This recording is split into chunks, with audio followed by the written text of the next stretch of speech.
So it's good to be here. I'm flattered to be invited.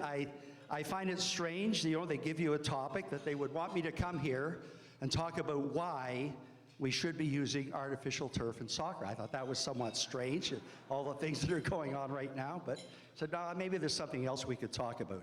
Maybe there's something that I could contribute from my limited experiences that might help elevate this beautiful game in this country. Let me start by sharing with you 3 stories that are poignant in my life with respect to the game of soccer. First is quite recent. I spent a lot of time in Costa Rica, home down there. I see a lady from Costa Rica. I'm down there frequently. And I happened to be in Costa Rica during the World Cup this year on the day that Costa Rica beat Italy. Now, talk about a national orgasm beyond proportion. I've never seen anything like it in my life. And it exemplified how this game can capture the hearts and souls of people in a way that nothing else in the world can in the sporting world. As much as we like hockey and it grasps us in this country, if you want to talk about sport in the world, this is the sport that does it. And to see the euphoria that was on the streets of the city of San Jose when they won that game, and of course they'd already played a big game before that, and they went on and they were the story of the World Cup, certainly from my perspective. To be amongst that crowd and to share in that enthusiasm touched the very heart of my soul in ways I could never have imagined. The second story relates to the 2007 Pan American Games in Rio de Janeiro. And we have a friend from Rio de Janeiro here tonight, one of my favorite cities. We got to go down and tour the facilities ahead of the Pan American Games, and I had the opportunity to go into Maracanã, which is arguably, there was certainly at one point, the largest stadium in the world. At one point, 200,000 people. We're down to maybe 120, whatever. But I mean, it was huge when it had the stands. Little less now, they put in all the seats. But certainly, I think, in my mind, one of those institutions that you associate with the heart and soul of the game of soccer, certainly in Latin America. And we had the chance to tour the facilities ahead of time, and we went down into the players' locker rooms, and then we had a chance to walk out onto the field through the tunnel that goes out underneath and up into the field. And they have the pictures on the walls there of all the great Brazilian stars, and you recognize the names. But not only that, it's kind of piping in the crowd noise as you're walking through. I'm telling you, if you could walk down that, if you love this game, and you walk down that tunnel and get to the end of it, and you don't have a tear in your eye, you have no heart, you have no soul. It's absolutely a moment that you would never forget. I've never forgotten that moment. And when I think of this beautiful game, I always remember that. The third one is kind of a funny story. I go way back into the early 80s of World Cup. And I was born in Coventry, England, and came here as an immigrant as a young man. My father loved the game of soccer and talked about it quite a bit. But I didn't play it as a young man, et cetera. But I knew a little bit about it. And he always used to talk about Sir Stanley Matthews. Was his hero as a player. And I know that when I tell you this story, you can see how Sir Stanley must have been the inspiration for Craig and his color commentary skills. Because I remember watching this World Cup in the early 80s, and a friend of mine says, oh, they've got Sir Stanley's going to be on doing the color commentary. I thought, well, that's great. He was my father's hero. I can't wait to see it. We're watching this game, and Sir Stanley was on doing helping with the analysis as kind of a guest analyst. And a goal was scored, and sometimes that doesn't happen in soccer, but the goal was scored. And the announcer said, Sir Stanley, perhaps you could walk us through that goal. And I'll never forget, I can quote Sir Stanley verbatim. He said, here it comes. There it is.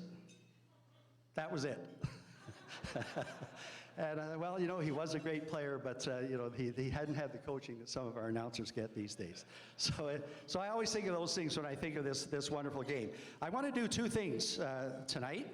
I want to perhaps provoke you a little bit, because how many people in this room, stand up, all you people that are running around chanting, looking at the Canadian national men's team saying, we're number 123, we're number 123, and are proud of it.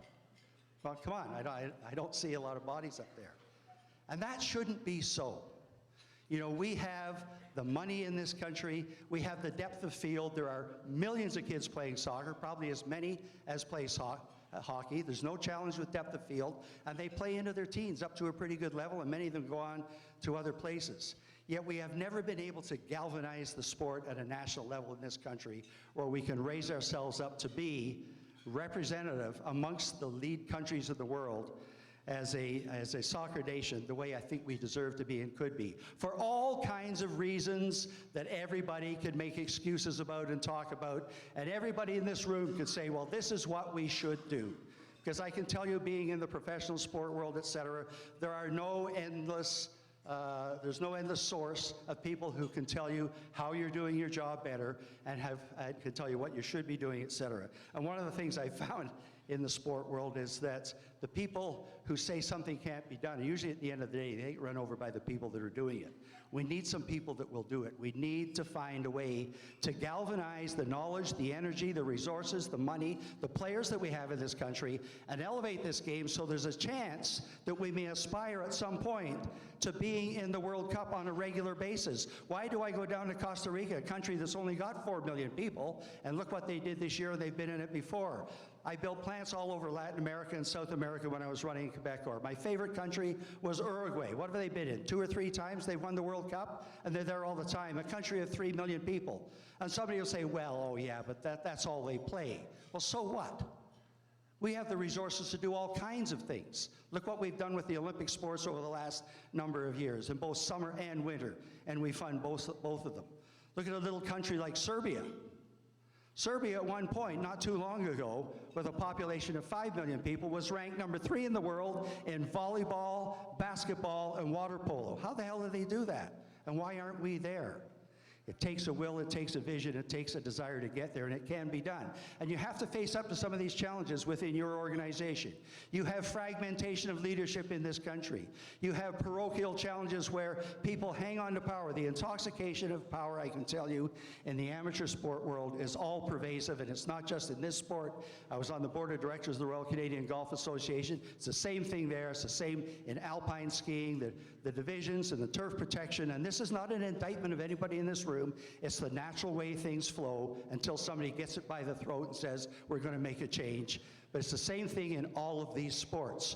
We have to find a way to become collaborative, to work together, to say we have a common vision for success. Here's how we're all going to get there. Here's what our role is.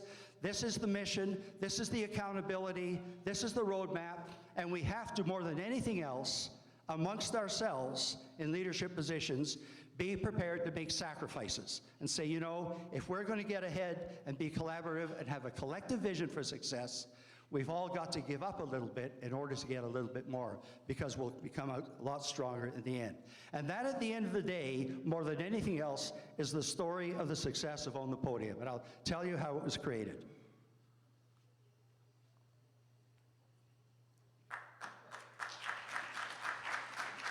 Thank you. You know, we started that program, and this, I'll give you the exact chronology.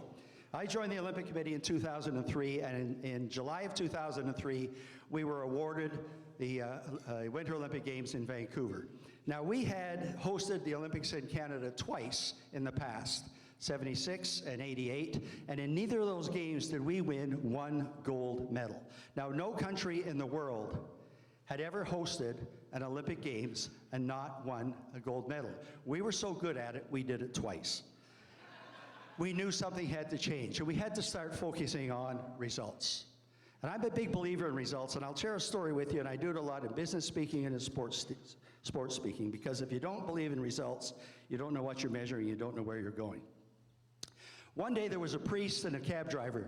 They died and they went to heaven. They showed up at the pearly gates, and St. Peter came down to meet them and said, the Lord will be down to see you in a minute. Just come with me, and we're going to go into the vestibule of the next room, and I'm going to give you your garments that you're going to wear in this wonderful place in perpetuity. So you go in the next room, and the St. Peter goes in the closet, and he comes out to the cab driver. He gives him this beautiful long white gown, beautiful gold sash, gold halo around it, you know, and gold embroidery. Priest looking at him, thinking, geez, imagine what I'm going to get. I'm a priest, master of God's word. You know, he comes out of the closet, and for the priest, he's got this thing. It's nothing more than really a tattered rag. It could have been a shredded burlap bag, for all I know. And the priest can't believe it. And he's about to say something. And St. Peter says, the Lord will be down to see you in a minute. And they go into the next room. And the Lord comes down, and he's about to talk about their destiny there. And the priest says, excuse me, Your Holiness. He says, may I have a word? And God says, speak, my son. He says, you know, my entire life, he says, I have spread your word.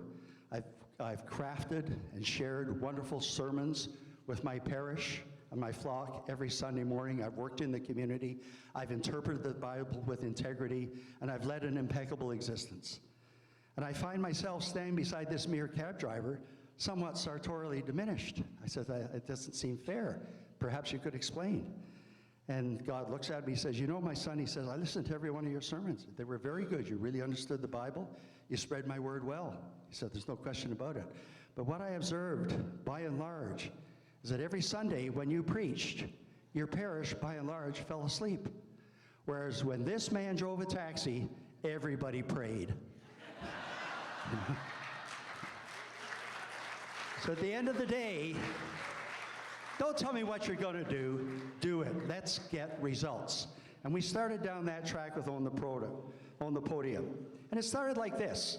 You know, we knew that we'd won the game, and my colleague at the time, who was the vice president of sport, came to me and said, Chris, you know, we've got to come up with a program to do better. We can't just do what we've always done in the past. I said, okay, Mark. His name was Mark Lowry. He subsequently died of cancer, unfortunately, before we ever got to 2010. But probably the best friend the amateur athlete ever had in this country. An absolutely wonderful, wonderful man. I said, okay, let's start sort of putting our thinking caps together and generate some thoughts and ideas. And we went to Athens that year in the Summer Olympics in 2004.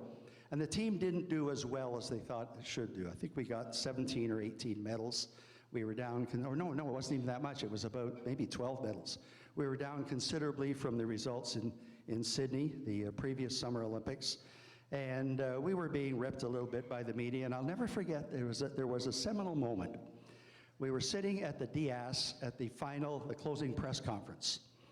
And the media were all assembled, 50, 60, 70 media, asking the tough questions. Why this? How come we only did this? We were expected to do more, and so on and so forth. And we were giving out the usual litany of excuses. Well, the other countries have more money, or we don't have this, and we didn't have that, and we're trying our best. And there were always the stories, well, you know, we're sending nice young people to the games, and they're the best in our country, and we're representing our country well, and so on and so forth, which indeed they were, and these are wonderful young people. But we hadn't won. We didn't get the results.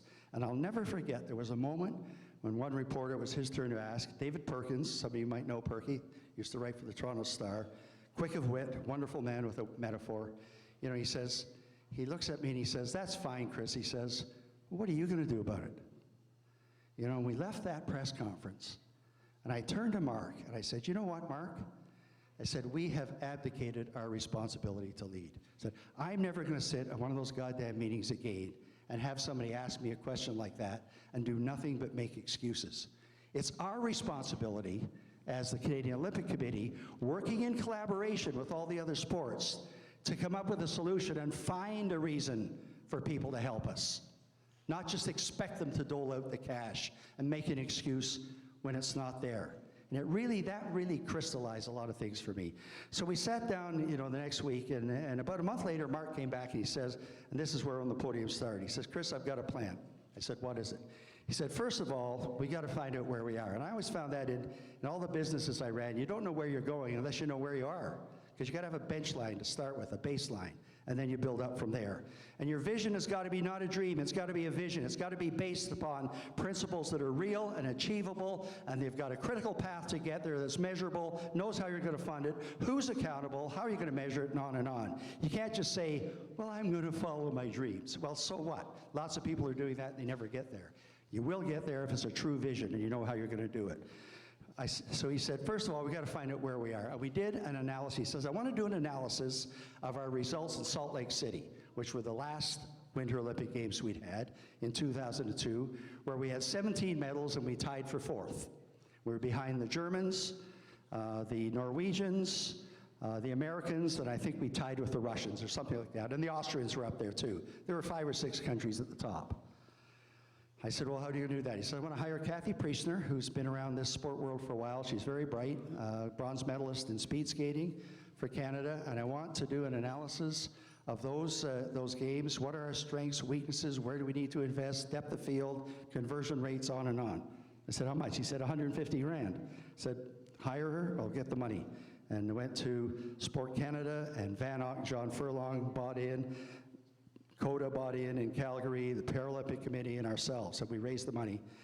And we hired Kathy to go out and start doing an analysis of our results, where we were, why weren't we converting, et cetera. And then we went to the winter sports, and this is where it fits with the challenges you face, because there are 13 winter sports who all have providence over their own sport. They're the ones in charge, and they have their own fiefdoms. And we said, listen, this is what we're doing. We're hiring this lady to analyze all of your results, and we're going to give you a report and show you where you're weak and strong and so on and so forth. And there was immediate pushback. No, wait a minute now. We control skiing. We control speed skating. We control bobsled, et cetera. That's not you, the Olympic Committee. You're the aggregators. You take the athletes there. I said, I agree. We don't want to take over your sport. We just want to give you some information that'll help you be better. If you don't want it, don't use it. That's fine. But we're doing it anyway. And we'll give you the information. Use it as you want. Well, then the worm turned, because they came back, they had a meeting, and said, well, if you're going to do it anyway, we have to be part of it. And that's where it became collaborative, because then everybody had bought into the concept of wanting to get the results and be better. So we did the report, we gave it to the sports, we said, take it away and analyze it, and when you've looked at it, tell us what you think we could do. What kind of results could we get? And there were a couple of really key things that stood out in that report when we really looked at it hard. One was that we didn't have depth of field. There were not enough athletes in enough sports to develop and to get us there. We had to find ways to recruit more and get them in. But here was the real big one, and this is the Canadian thing that used to exist that has subsequently changed, and that was the great legacy that came out of Vancouver. That our conversion rate, as we called it, was really terrible. And by conversion rate, we defined it as if there had been athletes who had stood in the top 5 in the world in the previous World Cup leading into an Olympics, there was the potential to convert them onto the podium.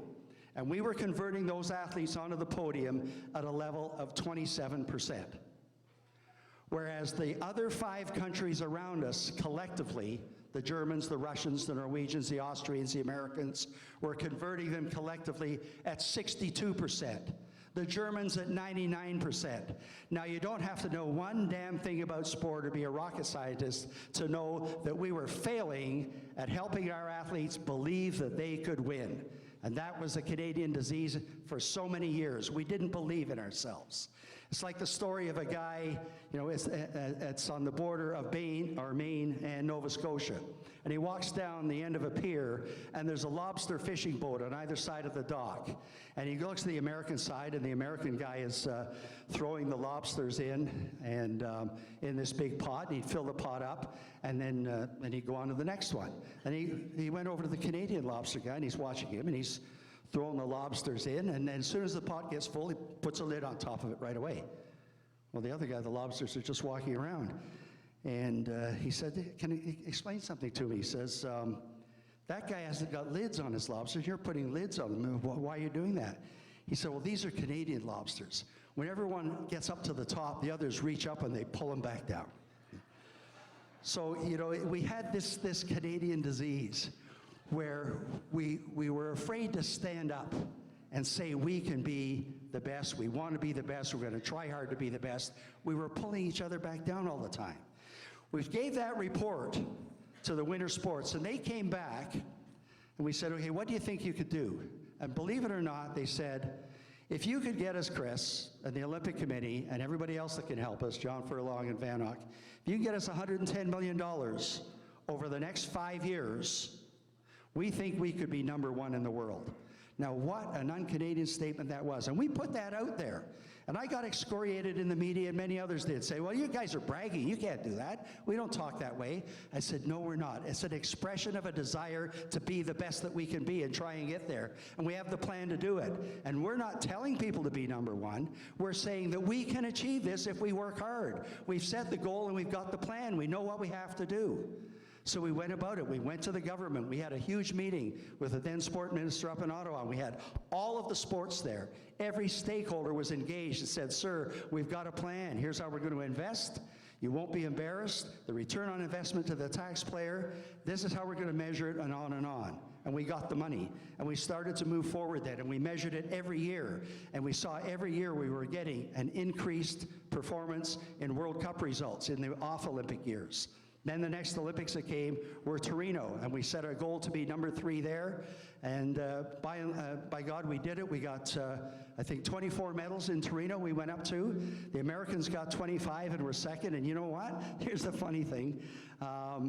The one sport that we did not get a medal in Torino was hockey. If we'd gotten a men's hockey medal, we'd have even been second. So we knew that we were going on the right track. We were measuring it. We were doing all the right things. And that carried on for the next 4 or 5 years.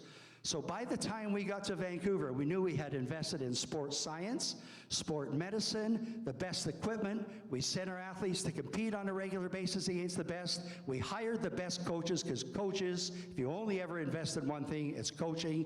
We got the best coaches, and we knew that our athletes standing on the starting line would never again have to look at that athlete from Russia or that athlete from Germany and say, he's got a better coach, or he's probably got better sports science or better skates, etc.